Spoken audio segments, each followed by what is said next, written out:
pour tous vos projets de construction ou de rénovation. Soka Vitre manolotra anao ny vaovao. Soka Vitre, très sincèrement à votre service. Savy d'une option Tino à Blue Line TV Blue Line TV safidy tsara indrindra manolotra anao ny vaovao. Blue Line TV safidy tsara indrindra. La couche molle fixe est beaucoup plus absorbante que les autres couches connues. Couche molle fixe manolotra anao ny fampalalam-baovao. La 4G Patelma vous présente ny vaovao. Raha tianao hanaraka fivoaran'ny teknôlôjia hatrany ao an-tokantranonao ka mitady ny lafatra sy ny mora dia tongava mitsidika ny magasin Vista apitan'ny Saint-Georges tsara lalàna. Magasin Vista manolotra anao ny fampalalam-baovao.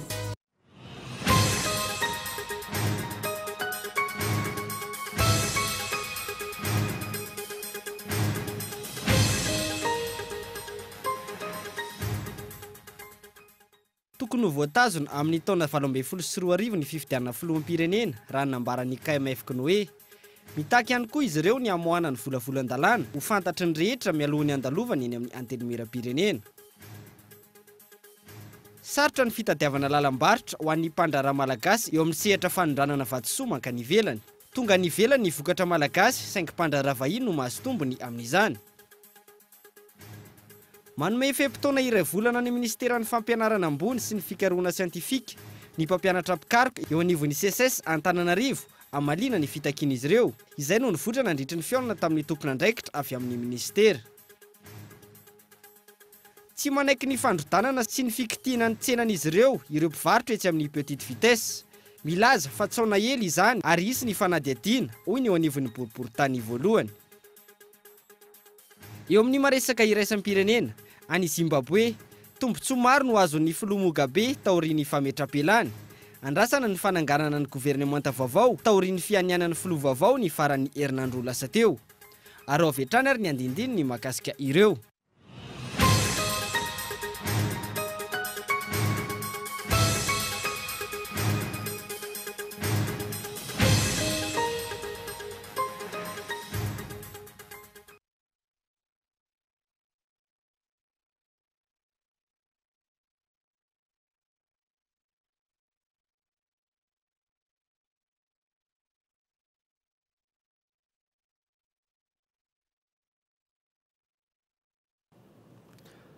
Finaritra tompoko lasy tompoko vavy manasanao ary anaraka ny fampalalam-baovao TV hatramin'ny farany. Nanomboantsika ny vaovao dia tokony voatazona amin'ny taona 2024 ny fifidianana filoham-pirenena raha nambaran'ny KMF Knoe.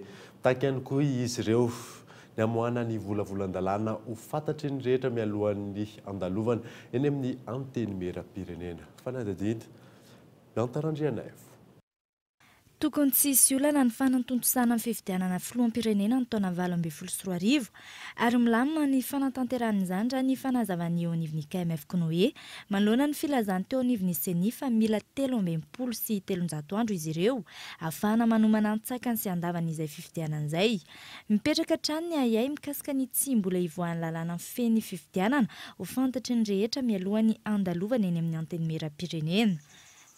Raha ho anay eo anivon'ny KMF Knoe dia azo tanterahana soma tsara mihitsy aloha ny fifidianana filoham-pirenena sy olom-bavam-bahoaka amin'ny taona 2024 ary efa izay no andrandray ny rehetra. Dia raha mivoafaritra hatramin'izay teo amin'ny lalàna taloha dia milaza mazava hoe ao anatin'ny vanim-potoana ny maitany no tokony hanatanterahana ny fifidianana. Dia eo zany no andrandray ny rehetra takin'ny be sy ny maro indrindra ny KMF Knoe hoe apetrao mazava ilay lalàna ifeny fifidianana. Lanio araka ny tokony ho izy izay volavola tsosikevitra natolotra ireo petsehatra samihafa no tokony ho lanina mba hiteraka fitoniana eto amintsika sy hisiny ny fifampatokisana.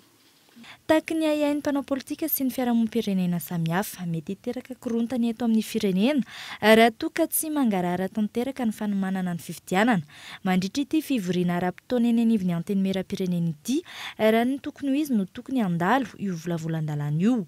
Paraingo mipetraka hatrany anefa ny fomba fandaniana io lalàna io raha toa ka hifanaraka amin'ny volavola tsosikevitra natolotra ireo mpiantsehatra samihafa na tsy. Ny zava-misy anie zao marina fa zay le toetra ny zareo fa le hoe rehefa any faraparany izy a di rehefa avy eo de adiny ray de tao olona nina rahatsika code électoral rahatsika ny loi de finance te mitovitovy am'izany dodola iny izy fa na izay ny aty zay le izy zay napetratsika le hoe olozany zareo raha ohatra zay nataony satria araky napetraky ny tadidiko tenyre matoazy farantely hoe ho tompona andraikitra eo masony vahoaka sy ny tany sy firenena le olonreo ka anazy zany a ny miditra am'zay satria zany zavatra zay a de veriko fa miankina indrindra ny hoavin'ny politika karaha ohatra ny hoavin'ny politika ny hoe apetrany am'zay de simbisy amin'ny fivoriana tsy ara-potoana no andaniny isy olombavamboaka io volavolan-dalàna io raha toa ka tsy mandalo mandritra ity fivoriana ara-potoana eny anivony anteny meram-pirenena ity ho any eo anivony CVDE na ny comité de vigilance démocratique pour les élections nantanina miantso hatrany fampiresana mitondra izy ireo ahafantarana ny votoatin'izay volavolan-dalàna izay hatreto tsy mbola nahita izany reto farany raha ny famitambavao avy amin'ny solombavamboaka mpikambana ao amin'ny biro maharitra kosa tsy mbola tonga eny amin'ny anteny meram-pirenena hatramin'izao ny projet de loi mikasika ny fikarakarana fitsapahan-kevim-bahoaka fifidianana filoham-pirenena sy ny fifidianana solombavamboaka no lanina tamin'ny filan-kevitry ny minisitra ny asabotsy teo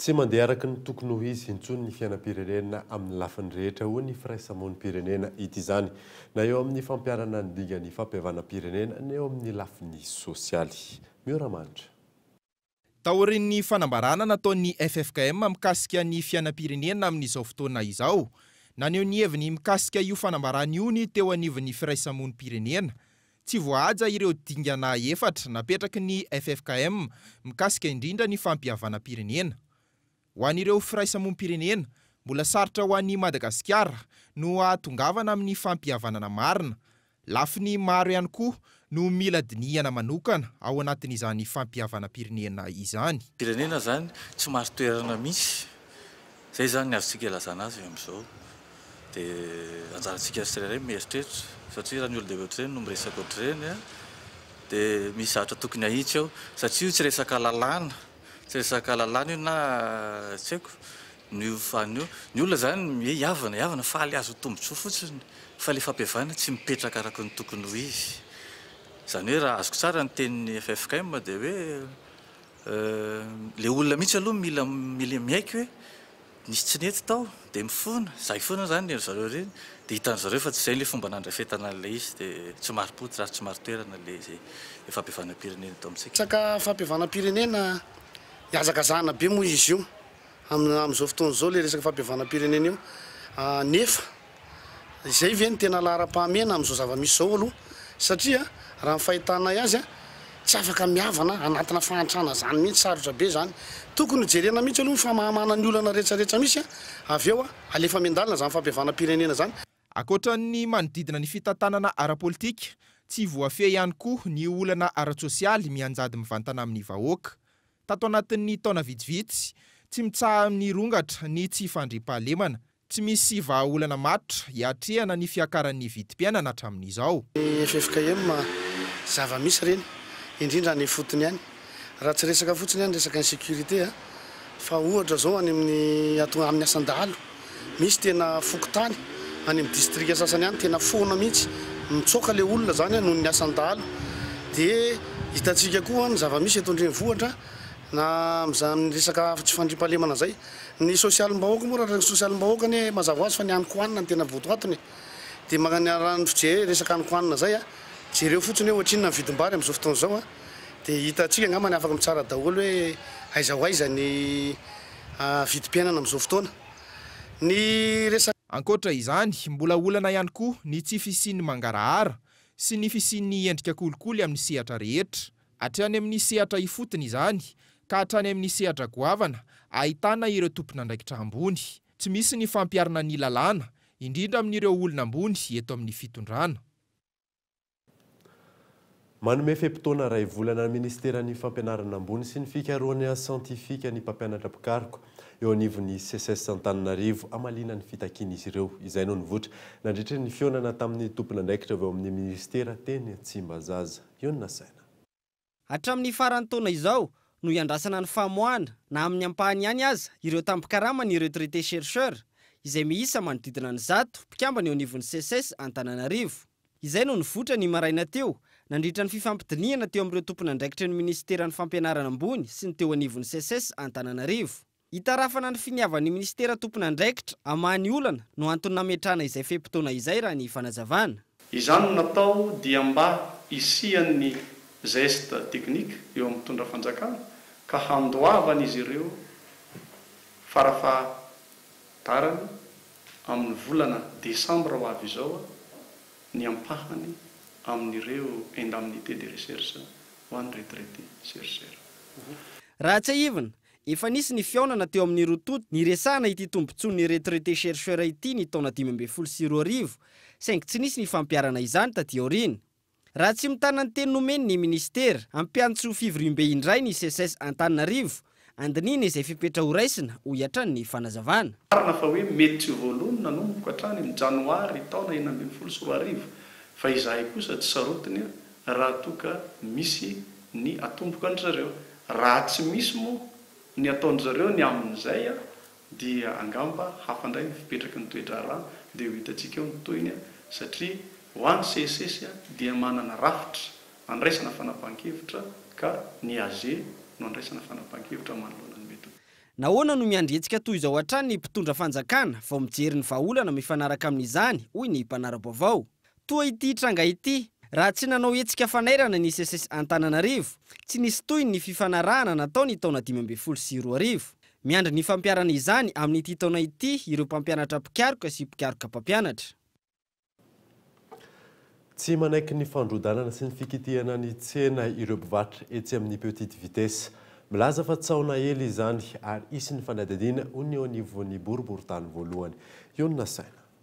Nanao hetsika ny maraina teo ireo mpivarotra etsy amin'ny petite vitesse. Antony, tsy eken'izy ireo ny fandrodanana sy ny famondrana toerana ny tsenan'izy ireo izay kasai ny commune Antananarivo renivohitra atao raha ny fanazavandreo mpivarotra. Fanakisaksanana mpivarotra tsy piako manokana tompotra zay dia roapolo taona nanatsara nyity tseny ity ary efa tsara izy zao ary nkelena fantatra zahay pavé vatanay teto amin'ity toerana ity dia amin'izao fotoana izao zany efa vitanay trano vita daholo efa tsara anefa tompoko amin'izao fotoana izao dia misy indray ny fanilikiliana mpivarotra zany ka izay tompoko eo anatrehan'izay dia tsy manaiky hatramin'ny farany ny raha ohatra hoe mifanadiovana aloha zay tsy mandà misy ary raha misy oarany hoe fanavoaina tonga dia ireo mpivarotra ihany aloha ny anamboatra tsara ny tranony satria tena efa nanamboatra tena amafisiketona ihany fa tena vola tsy toko tsoforoana ny landreo araka ny teny rahalahy teo hoe vola mibangy araka zao mbola tsy tavaverina. Itsekilan'izay nanambara ny delegen'ny boriboritany voalohany fa tsao ny filazana fa isy izay fandrotanana sy fanakisanana mpivarotra izay. Ny komisiona namolavola ny fanarenana ny tsena mbola tsy nijoro ihany koa raha ny fanazavana.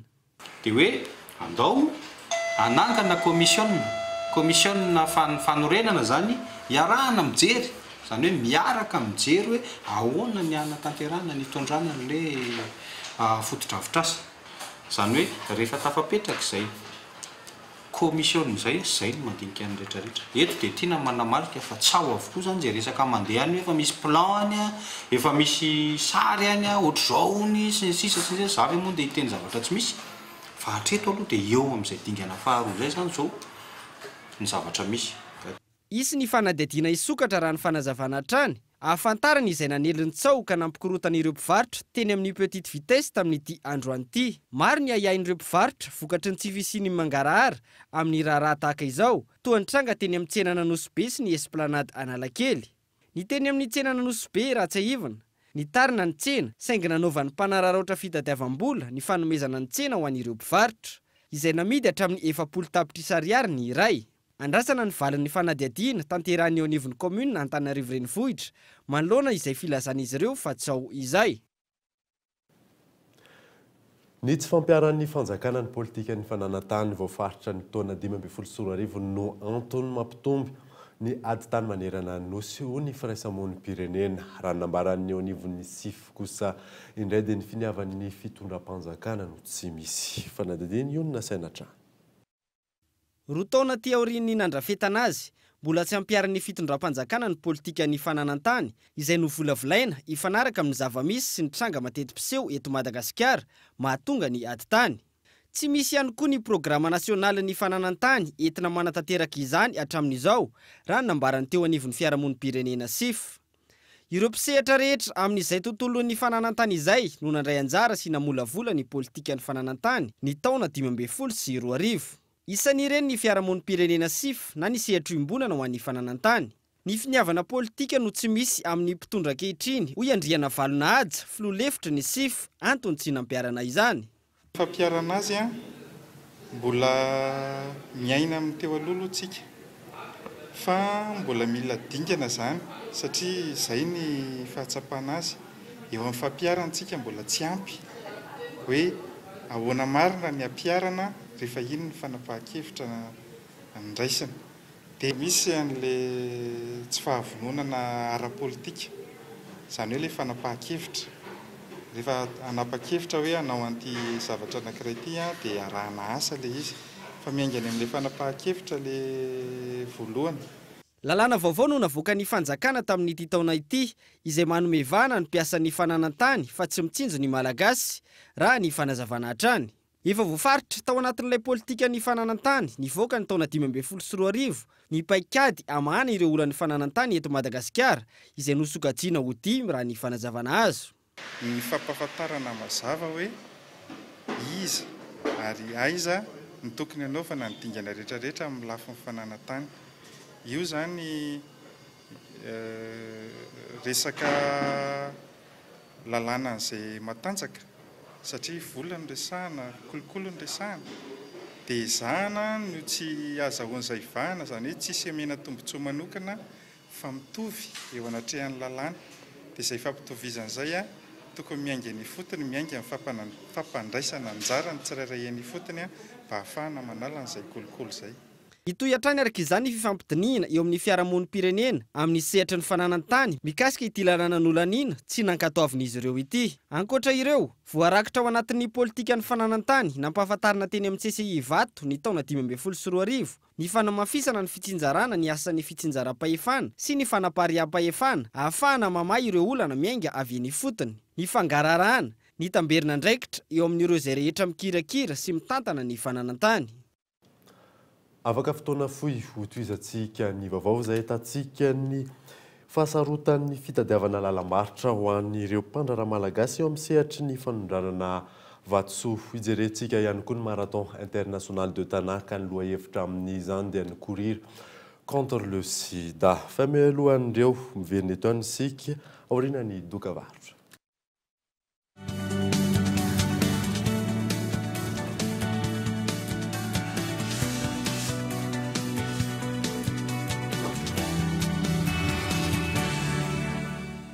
Être top avec les nouvelles technologies, c'est choisir les meilleurs produits en informatique. Alors faites le bon choix chez Solitech. Revendeur agréé de la marque Netgear, Solitech est aussi un carrefour des grandes marques de constructeurs informatiques. Solitech vous propose une large gamme de consommables et matériels performants et originaux. Alors rendez-vous chez Solitech Antsakaville ou appelez au 020 22 205 75. Solitech, votre solution en informatique.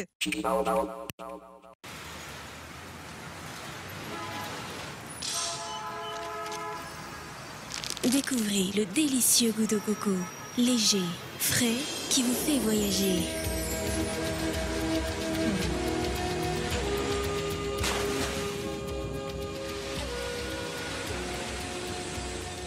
Bounty barre chocolatée, noix de coco, chocolat. Bounty, un goût de paradis. La vache qui rit sady matsiro mampazoto homana ho fafinaretan'ny ankohonanao misy calcium sy vitamine ilaina miasa ara-batana sy ara-tsaina ho an'ny ankizy sy ny lehibe. La vache qui rit tontolo andro feno hasambarana.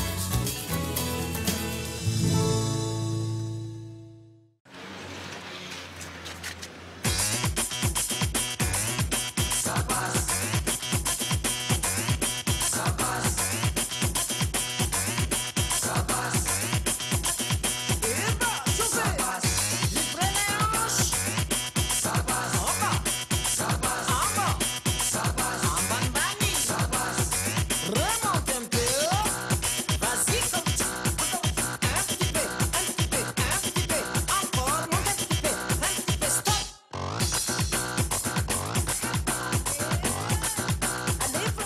Partagez votre musique partout où vous voulez avec le Touchy Plus et son Vibe. Haut-parleur Bluetooth résistant à l'eau. Pour seulement 119 000 ariards. Rendez-vous en Telma Shop. Telma, numéro 1 des vrais cadeaux. ampiko hiakatra ao anaty taxi be ny olona manana fahasembanana ara-batana ho antsika sofera tena leo mba omena toerana voatokana foana ny mpivokasan'nytsoky olona rehefa na taxi be miala nosy aleo miteny foana isaky ny ary mba ho fanampiana ny jambo manaja tompoka mba raisikely ty olona manana fahasembanana ra-tsainy ty sofera aloha fa sahirana izy ary ndao ifanampy ndao ifanohana satria olona aloha vao manana fahasembanana.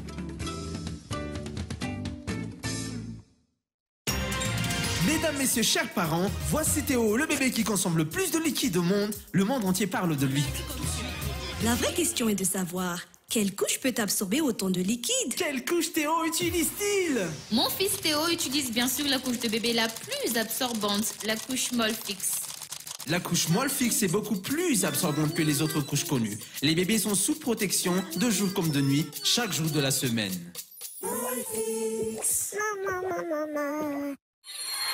Oltia, talianeltia. Miss de sani mem lai be fona. Nena tunami. Mana ya? Manaraga tele na fela champa de sie. Und, nena certo como terapeuta. Tala kun cerfut. Teteli champisma. Sans Blue Line TV taolene san teleanaro trano. Miaraka amin'ny bouquet magique ao amin'ny Blue Line TV, misafidiana option anankiroa izay tianao. Documentaire, telenovelas, film, dessin animé, na sport, amin'ny vidiny 3 alariage. Blue Line TV, safidy tsara indrindra. Dès l'âge de 1 an, ce que votre bébé expérimente et apprend participe à construire l'adulte qu'il deviendra demain. Son cerveau et son système immunitaire se développent de façon très importante au cours des 3 premières années de la vie. Dans notre centre de recherche, nos experts ont développé le lait de croissance Apta Junior avec Pronutra Plus, élaboré pour les petits à partir de 1 an pour les aider à construire leur avenir pas après pas. Le lait de croissance Apta Junior de Nutricia, aujourd'hui pour demain.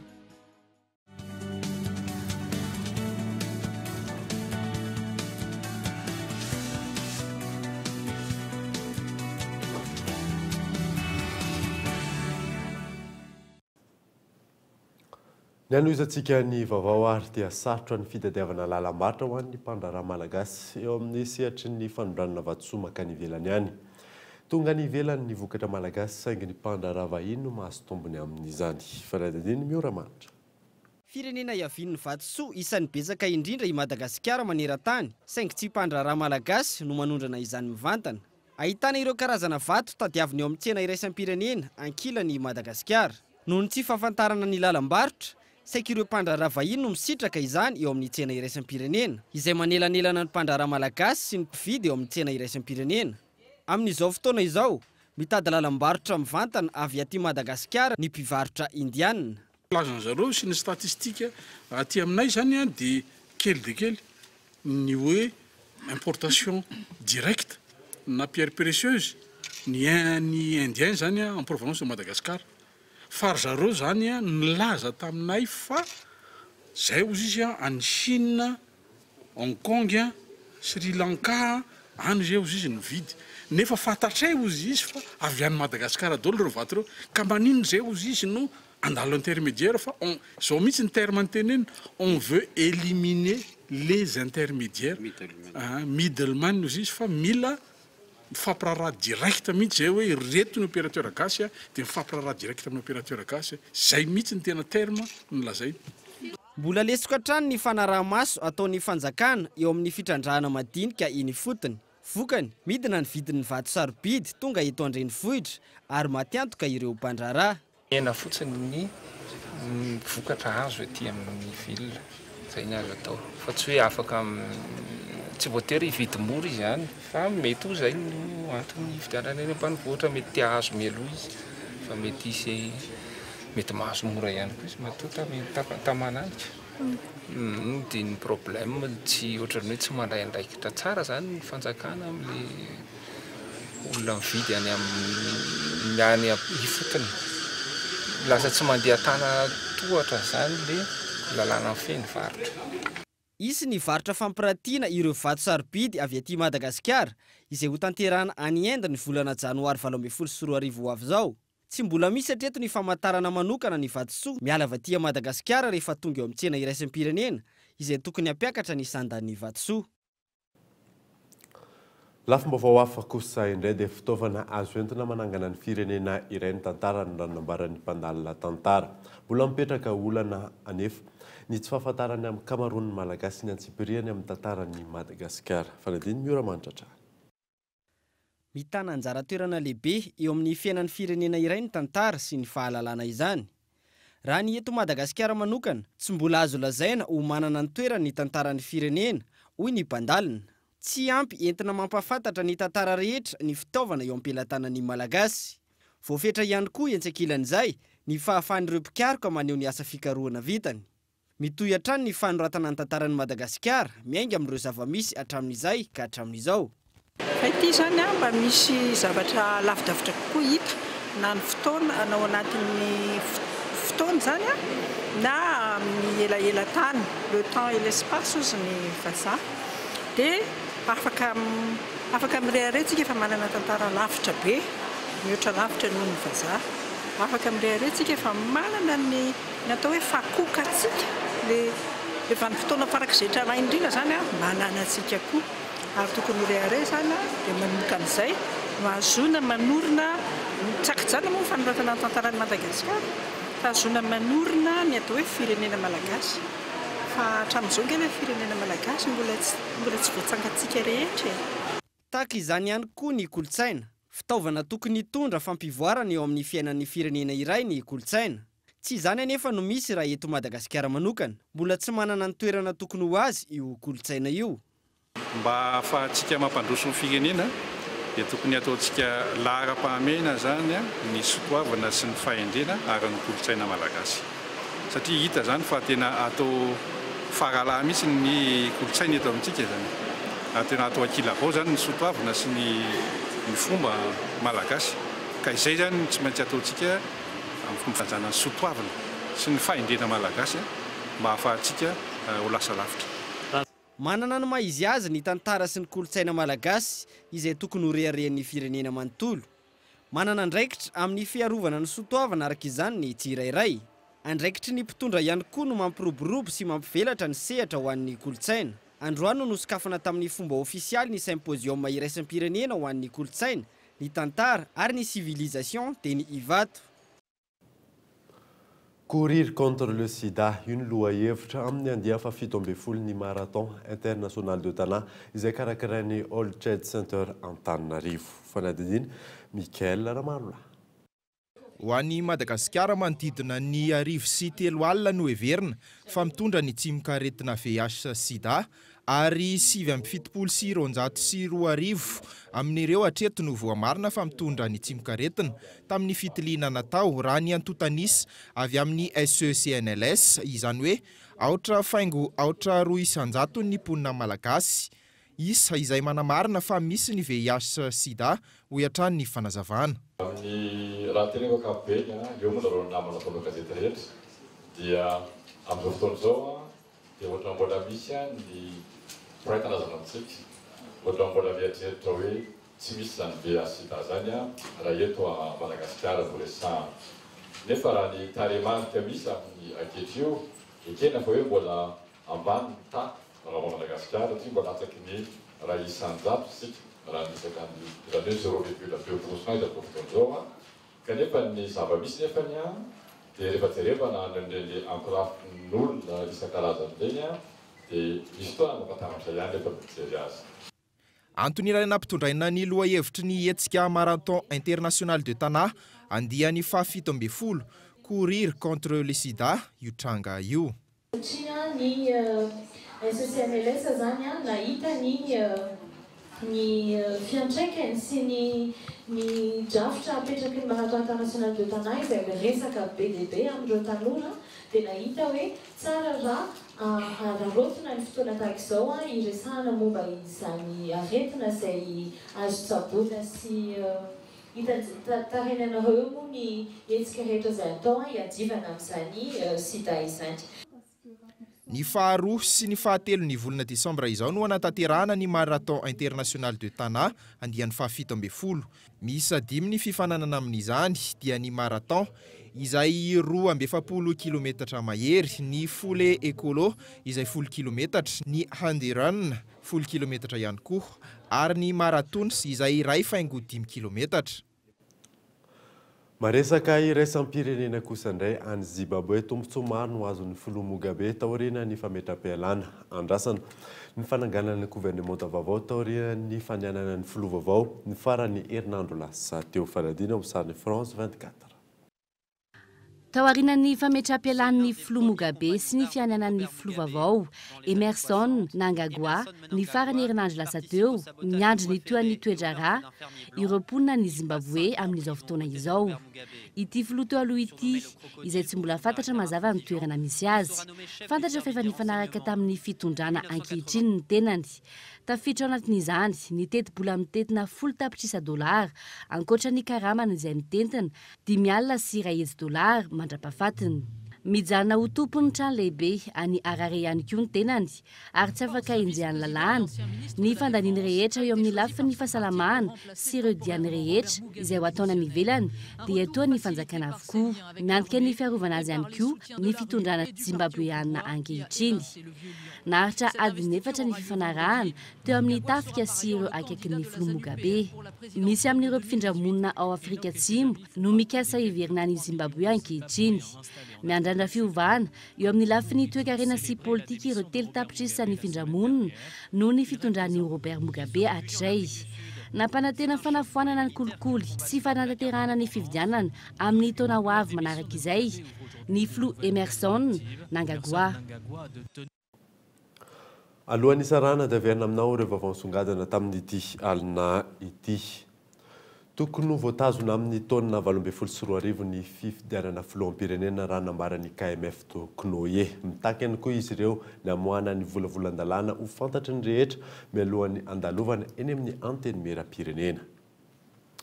Manome feim-potoana ray volana ministeran'ny fampianarana ambony sy ny fikarohana siantifika ny mpampianatra mpikaroka eo anivon'ny CSS Antananarivo amalina ny fitakiana izy ireo. Ary farany moa dia tsy manaiky ny fandrodanana sy ny fikitihana ny tsena ireo mpivarotra etsy amin'ny petite vitesse milaza fa tsao na ely izany arisy ny fanadihadiana ho ny eo anivon'ny boriboritany voalohany. Dia izay mamarina vaovao tamin'ity alina ity ankasitrany ianao nanaraka izany soavatsara daholo tompoko.